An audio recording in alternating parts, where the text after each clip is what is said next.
오늘 본문에도 이와 비슷한 고민을 하는 사람들이 나옵니다. 바로 예수님의 제자들이지요. 60절 말씀 보십시오. 제자 중 여럿이 듣고 말하되 이 말씀은 어렵도다. 누가 들을 수 있느냐 한데, 다른 누구도 아니라 제자들 중에 여러 사람이 하는 말입니다. 예수님의 말씀이 너무 어렵다라고 말합니다. 그러니 누가 알아들을 수 있겠느냐? 누가 이 말씀을 이해할 수 있겠느냐라고 반문합니다. 61절에 보면 이 제자들의 행동을 가리켜 수군거림이라고 기록하고 있습니다. 앞서 이미 말씀을 드렸지만 이 수군거림이라는 것은 41절에 나오는 유대인들이 예수님에 대해서 취했던 행동입니다. 예수님에 대해서 적대적이었던 유대인들이 예수님을 비난하는 수군거림을 한 것처럼 제자들 역시 똑같이 예수님에 대해 수군거리고 비난했다라는 말입니다. 이 수군거림을 거슬러 올라가 보면 출애굽 시대에 이스라엘 백성들이 홍해를 통해 구원해 주신 하나님과 또 지도자인 모세에 대한 원망과 동일한 표현이다라고 말씀을 드렸죠. 여러분, 이게 참 충격이에요. 하나님을 모르는 애굽 사람들이나 예수님을 전혀 모르는 이방인이 아닙니다. 출애굽을 경험한 홍해를 건넌 이스라엘 사람들이 하나님에게 불평을 하고 구약 성경을 잘 안다는 유대인들이 예수님에 대해서 비난을 하고 심지어 예수님을 따라다니고 있는 제자들 중에서도 예수님에 대해서도 수군거립니다. 오늘날도 이런 모습이 참 많은 것 같아요. 교회 바깥에 있는 사람들이 교회에 대해서 수군거리는 게 아니라 교회를 다니는 신앙인들이 훨씬 더 잔인하게 교회에 대해서 옆에 있는 성도들에 대해서 수군거릴 때가 참 많습니다. 이 제자들의 모습이 저희 아들의 고민과 조금은 비슷해 보입니다. 치킨이 건강에 좋지 않다라는 것을 머리로는 알겠는데 그대로 실천을 하려니까 고민이 생겨요. 고통스러워요. 예수님의 말씀이나 행동이 분명히 뭔가 특별한 게 있다라는 것을 이 제자들이 알겠는데, 그런데 그걸 그대로 믿으려고 하니까 이 제자들 역시 고민이 생기는 겁니다. 이 고민 가운데 제자들은 어떻게 합니까? 66절의 내용 이렇게 나오죠. 그때부터 그의 제자 중에서 많은 사람이 떠나가고 다시 그와 함께 다니지 아니하더라. 수많은 제자들 중에 대다수가 예수님을 떠나고 다시 그와 함께 다니지 않았다 고백을 합니다. 예수님께서 가나 혼인잔치에서 물을 포도주로 만들고 많은 병자들을 고쳐주시고 오병이어 기적으로 수만 명을 먹이실 때 굉장히 많은 사람들이 예수님의 제자가 되겠다고 찾아왔습니다. 쉽게 말하면 오늘날로 말하자면 교회가 크게 부흥했다라는 이야기예요. 왜 이 사람들이 예수님의 제자가 되었겠어요? 자신들이 원하는 것을 얻었기 때문입니다. 자신들이 포도주가 먹고 싶을 때 포도주를 만들어 주셨고, 자신들이 몸이 병들어 아플 때 병을 고쳐 주셨고, 자신들이 배가 고플 때 떡과 물고기를 주어서 배부르게 먹게 해주셨단 말이에요. 그때까지는 좋았습니다. 그런데 예수님께서 이해하기 어려운 말씀을 하십니다. 자신을 억지로 임금 삼으려는 사람들을 향해 말씀하세요. 나는 생명의 떡이다. 나의 살을 먹고 내 피를 마셔라. 그래야만 영생을 얻을 수 있다. 사실상 이 말씀은 이제 앞으로 있게 될 예수님의 십자가의 죽으심에 대한 비유적인 말씀입니다. 십자가에서 찢겨지게 될 예수님의 살, 그리고 십자가에서 흘리게 될 예수님의 피, 이 살과 피를 통하지 않고서는 우리가 영생을 얻을 수 없다. 바로 그 말씀 아니겠습니까? 그런데 바로 이 말씀 듣고 자신들이 원하는 것이 아니라고 생각이 되어서 수많은 제자들이 떠났습니다.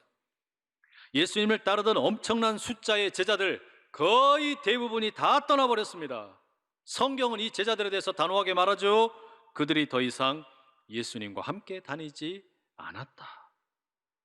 저는 조심스럽게 이런 생각을 해봅니다. 처음에 우리가 코로나 바이러스로 인해서 교회에 모여 예배드리지 못하고 어쩔 수 없이 온라인으로 예배를 드릴 때 많은 분들이 긍정적인 피드백을 주셨어요.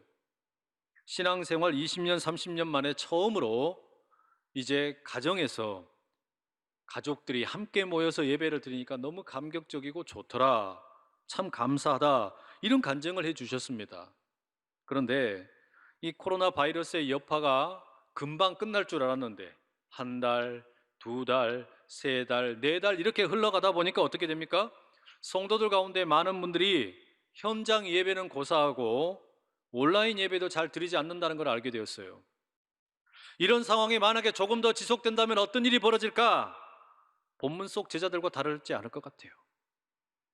예수님을 떠나서 더 이상 예수님과 함께 다니지 않겠구나. 직감적으로 느껴지더란 말입니다. 여러분, 이게 코로나 바이러스만 해당하는 일이 아닌 것 같습니다. 때로 우리가 어려운 성경의 말씀을 만나게 될 때 접할 때가 있습니다.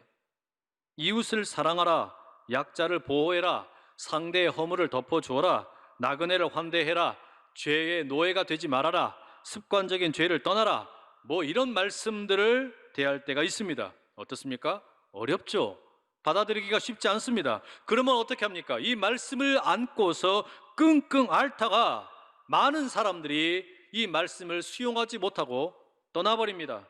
몸은 와 있으나 마음이 떠나버립니다. 더 이상 예수님과 함께 다니지 않으려 한다라는 말씀입니다. 여러분, 지금 여러분의 신앙은 괜찮으십니까?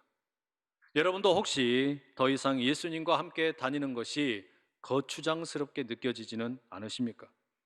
내가 원하는 것을 채워줄 때는 괜찮았는데 이제 내가 원하는 것이 아니라 내 생각과 다른 성경의 말씀이 들려지고 그런 일들이 벌어지는 교회를 보면서 다수의 제자들처럼 예수님을 떠나시겠습니까? 이어지는 67절 말씀이 바로 그런 의미에서 참 가슴을 먹먹하게 만듭니다. 예수께서 12제자에게 이르시되 너희도 가려느냐? 너희도 가려느냐? 이 말씀을 읽는데 울컥울컥합니다. 이 예수님의 말씀이 너무나 안타까워요. 아마 예수님께서 자신이 싫다고, 예수님이 싫다고 떠나는 제자들의 뒷모습을 보셨을 겁니다. 얼마 전까지만 해도 자신을 향해서 열광하던 수많은 제자들, 그런데 예수님의 말씀이 이해되지 않는다고 떠나는 그 제자들의 뒷모습을 보신 겁니다. 그리고 제자들이 떠나는 뒷모습을 바라보며 남겨진 12명의 제자들을 향해 우리 주님이 말씀하시는 거예요. 제자들아, 너희도 가려느냐? 여러분, 이 말씀은 지금 우리 귀에도 그대로 들리는 것 같습니다. 코로나로 인해서 수많은 사람들이 신앙을 포기합니다. 교회를 떠나고 있습니다. 바로 그때 우리에게 말씀하시는 거예요. 안산제일교회 성도야, 너도 가려느냐? 수많은 청소년들이, 청년들이 입시 때문에, 학업 때문에, 취업 때문에 신앙을 포기하고 떠나갑니다. 바로 그때 우리에게 또 말씀을 하시는 거예요. 안산제일의 다음 세대들아, 너희들도 가려느냐? 얼마나 안타까운 외침입니까? 누군가를 떠나보낸 경험이 있는 사람은 이 심정을 알지요. 유명한 시인 김소월 진달래꽃이라는 시에서 그렇게 노래하지 않습니까? 나 보기가 역겨워 가실 때에는 말없이 고이 보내드리우리다. 여러분, 예수님께서 오늘 이 시간에 우리에게도 물으십니다.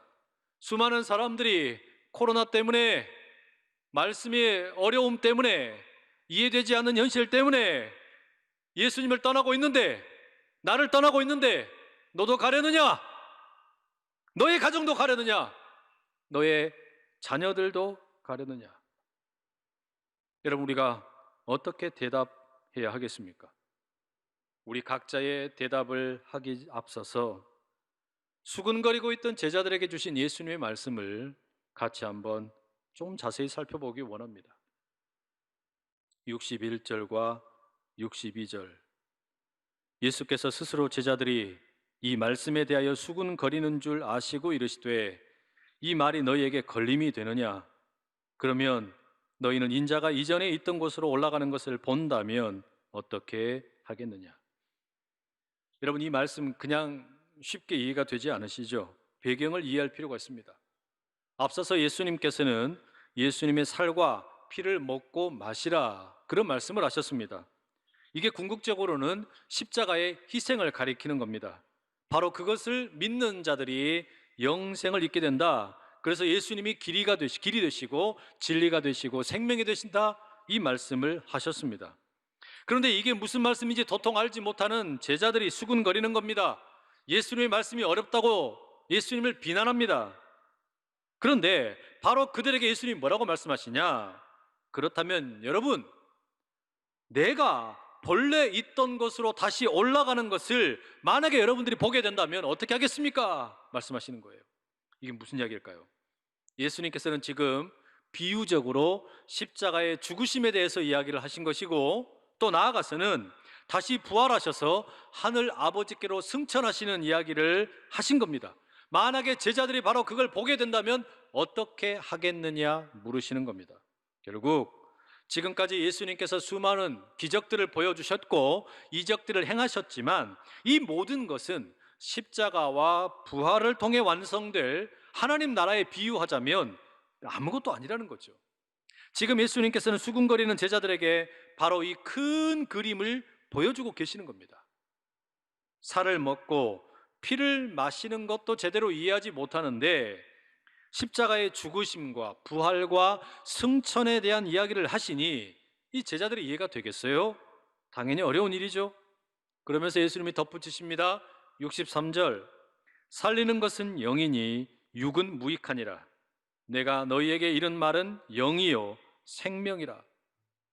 영과 육을 대조해서 말씀하시는 것처럼 들리지요?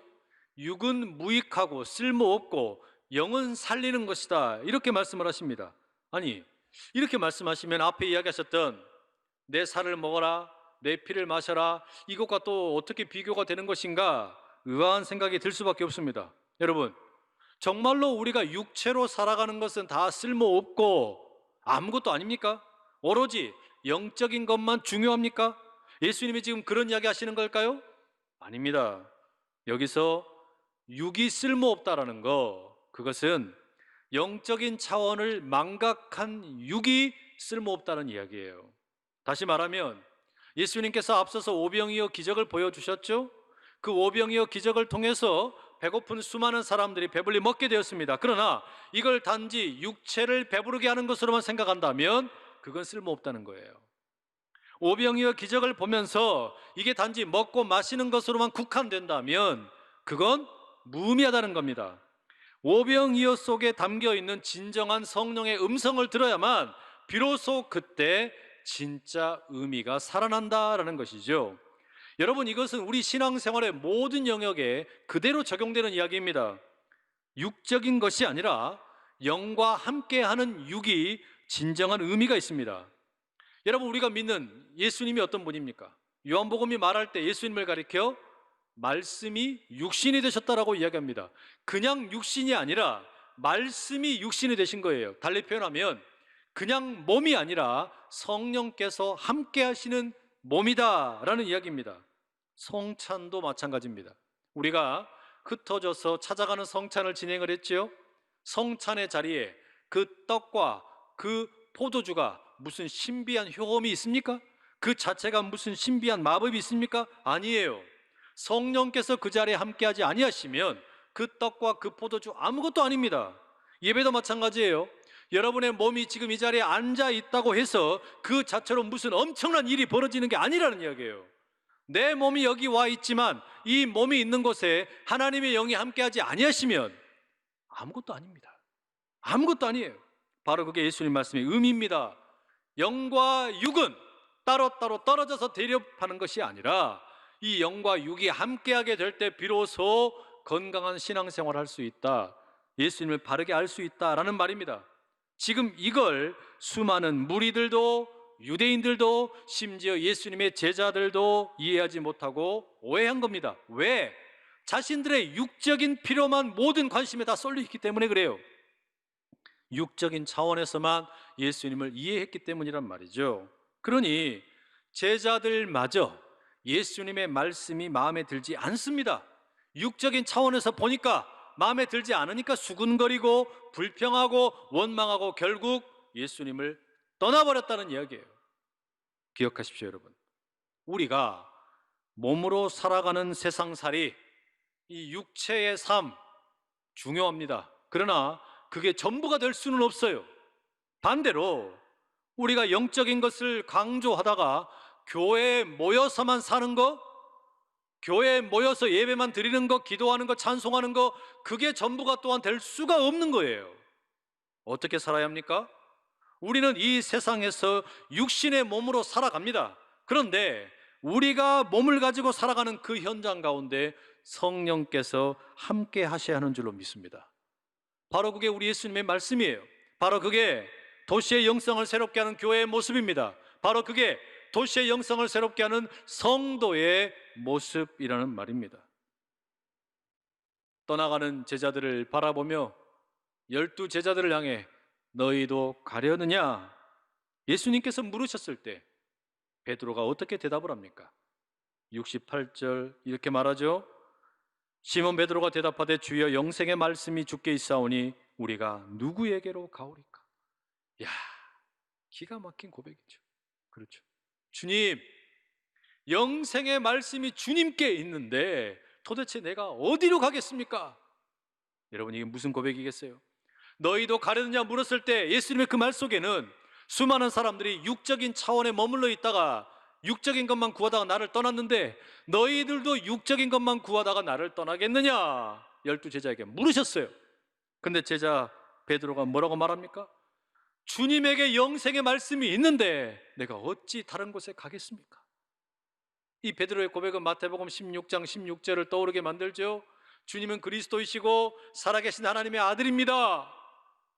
요한복음의 표현에서는 이게 주님에게 영생의 말씀이 있는데 내가 어디로 가오리까? 이렇게 들려주고 있어요. 여러분, 베드로가 다른 제자들처럼 예수님을 떠나지 않고 남아있는 이유가 뭡니까? 의리 때문입니까? 곧 죽어도 의리 때문입니까? 지금까지 함께했던 시간이 아까워서 본전 생각나서 남아있는 겁니까? 아니에요. 베드로가 예수님 옆에 바짝 붙어있는 이유는 자신이 아직 다 알지 못하지만 이 예수님이 육적인 차원만이 아니라 영적인 차원에 무언가 다른 것이 있다, 이것을 느꼈기 때문이죠. 지금 다 알 수는 없어요. 지금 다 모르겠습니다. 다 모르지만 그러나 예수님에게 뭔가 특별한 게 있다라는 것을 직감하고 그것을 믿고 기다리는 거예요. 여러분, 이게 중요합니다. 우리가 신앙생활하면서 참 받아들이기 어려운 성경 말씀을 대할 때도 있고 참 어려운 상황을 만날 때도 있습니다. 갈등이 생길 때가 있어요. 성도들끼리 싸울 때도 있습니다. 바로 그럴 때 어떻게 할 것이냐? 육적인 차원에서만 보면 떠나야죠. 마음에 안 든다, 가면 끝이다, 떠나야죠. 그러나 영적인 차원에서 보면 어떻게 되는 겁니까? 지금 다 이해되지 않아도, 지금 다 해결되지 않아도 기다리는 거예요. 인내하는 거예요.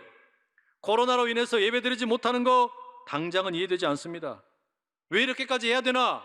답답합니다. 그러나 영생의 말씀이 주께 있으니 내가 어디로 가오리까? 베드로의 말씀 기억하며 기다리는 것이 지혜인 줄로 믿습니다. 코로나 바이러스와 함께 우리 성도들에게는 세 가지의 모습이 적나라하게 드러나고 있습니다. 신앙생활을 하고 있는 것 같았으나 실상은 육신이 전부인 사람, 또 반대로 육적인 것은 모두 다 무시해버리고 오로지 영적인 것이 전부라고 말하는 성도, 여러분, 이 둘 다 맞지 않다라는 이야기예요. 신앙을 가면서도 육적인 게 전부인 사람은 결국 떠날 사람들이에요. 반대로 육적인 것은 다 무시해놓고 무조건 예배만 드리면 된다, 기도만 하면 된다, 찬송만 하면 된다, 그것도 역시 바람직한 것은 아닙니다. 우리 교회의 신앙의 모토, 도시의 영성을 새롭게 한다는 게 무슨 의미겠습니까? 나는 영과 육이 함께 가야 하는 것을 믿는다는 이야기예요. 내가 이 자리에 함께 모여서 성령으로 충만해지고 그 성령의 충만함 가운데 새 힘을 얻어서 내가 가야 할 곳은 저 세상이다, 내가 가서 섬겨야 할 곳은 저 일터다. 내가 가서 변화시켜야 할 곳은 저 학교이고 가정이다. 이 세상 가지고 나아가는 것이 진정한 영적인 사람인 줄로 믿습니다. 우리가 바로 그 믿음을 갖는 거예요. 어떤 것이 주님의 음성에 바람직하게 대처하는 것이냐? 우리는 영과 육이 함께함을 믿는 겁니다. 코로나 시대에 우리는 바로 그 현장 가운데 부름받았어요.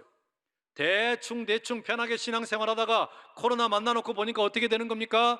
육체적인데 모든 관심이 있던 사람들 떠납니다. 영적인 것만 중요하다고 생각하는 사람들, 방역은 신경도 쓰지 않고 그냥 무조건 모여서 예배만 드리는 거예요. 둘 다 옳지가 않아요. 우리는 할 수 있는 한 최선을 다해서 방역을 하고 할 수 있는 최선을 다해서 소독을 하고 안전을 지킵니다. 그러나 마스크를 쓰고 찬양하고 예배를 드리는 게 너무나 거추장스럽고 불편하지만 그럼에도 불구하고 우리의 육적인 보호와 안전을 위해서 그렇게 하면서도 가장 뜨거운 예배 드리는 거예요. 마스크를 쓰고서도 가장 뜨겁게 기도하는 겁니다. 가장 뜨겁게 찬양하고 이 속에서 나를 향한 찔림의 말씀을 받고 영이 새로워지고 육적인 삶이 새로워질 것을 결단하고 나아간다라는 말입니다. 바라기는 우리의 예배가 날마다 그런 예배 될 수 있기를 간절히 축복합니다. 몇 년 전에 나온 책인데 데이빗 플랫 목사님이 쓴 레디컬이라는 책이 있습니다. 급진적이다, 뭐 그런 제목이죠. 이 목사님이 인도네시아에 있는 어느 불교 사원을 방문한 이야기를 들려주는데 그 불교 사원 경내에 앉아 있었더니 그 불교의 어떤 그 종교 의례를 위해서 수많은 인파가 막 북적거리고 있었대요. 그런데 우연히 그 현지의 불교 지도자를 만나게 되었고 또 무슬림의 리더를 만나게 되었습니다. 이 두 사람과 함께 종교에 대한 이야기를 주고받게 되는데 모든 종교는 근본적으로 비슷하고 표면적으로는 차이가 있지만 결국은 다 비슷한 것이다, 이런 이야기를 두 사람들이 나누더라는 겁니다. 사소한 점에서는 차이가 있을지 모르지만 결국 본질적인 점에서는 모든 종교는 동일하다, 이렇게 이야기하더라는 것이죠. 토론을 주고받던 이 불교의 사제와 또 무슬림의 사제, 이 두 사람이 이 목사님에게 의견을 물어요. 당신은 어떻게 생각합니까? 이때 이 목사님이 이렇게 대답을 했대요. 아마도 두 분께서는 산 꼭대기에 계시는 신 하나님을 염두에 두고 있는 것 같습니다. 우리 모두는 산기슭에 이 아래에 있는데요, 저는 이쪽 길로 위로 올라가고 있고 두 분께서는 저쪽 길로, 또 한 분은 이쪽 길로 이렇게 올라가다가 결국 정상에 올라가면 우리 모두가 다시 만나게 된다, 이 이야기 하고 싶으신 것이죠. 그랬더니 두 사람이 환하게 웃으며 맞장구를 쳤답니다. 그때 그분들에게 이 목사님이 다시 물었대요. 제가 한 가지 질문이 있습니다. 산 꼭대기에 계시는 하나님이 지금 이곳까지 내려오셨다면 어떻게 할까요? 모든 인간이 저마다 자신의 길을 따라 그분에게 찾아오기를 기다리시지 않고 직접 한 사람 한 사람을 찾아서 산 아래로 내려오셨다면 어떻게 되겠습니까? 두 사람이 생각을 하더니 대답을 하더랍니다. 야, 그거 정말 멋진 생각입니다. 그때 목사님이 기회를 놓치지 않고 이렇게 이야기했대요. 그분이 예수님입니다. 여러분, 이게 복음이에요. 세상의 수많은 종교, 각자 인간 각자가 자신들의 길로 산으로 올라가다 보면 결국 똑같은 신을 만난다라고 이야기합니다. 그런데 우리 요한복음을 읽으면서 우리 발견한 게 뭡니까? 하나님과 동등됨을 취하실 예수님께서 저 위에서 이 땅으로 내려오셨다고 말하지 않습니까? 하늘 위에 계시는 하나님께서 우리를 찾아 이 땅에 내려오셨다고 말합니다. 그리고 그저 우리의 육적인 필요를 채워주러 오신 것이 아니라 우리의 영과 육이 온전히 새로워져서 새 생명을 살 수 있는 길을 내어주고 계신다는 거예요. 그래서 주님이 스스로 말씀을 하시면서 내가 생명의 떡이다, 내가 길이다, 내가 진리다, 내가 생명이다 말씀하고 계시는 거 아니겠습니까? 여러분, 바로 그분이 예수님입니다. 여러분은 지금 어디쯤에 있습니까? 여전히 나만의 방식으로 산 위로 올라가고 있습니까? 아니면 내려오신 예수님을 만났습니까? 예수님을 만나기는 만났는데 여전히 육신의 필요만 채우기를 원하고 있습니까? 그렇지 않으면 나의 영과 육이 진정으로 새로워질 것을 기대하고 있습니까?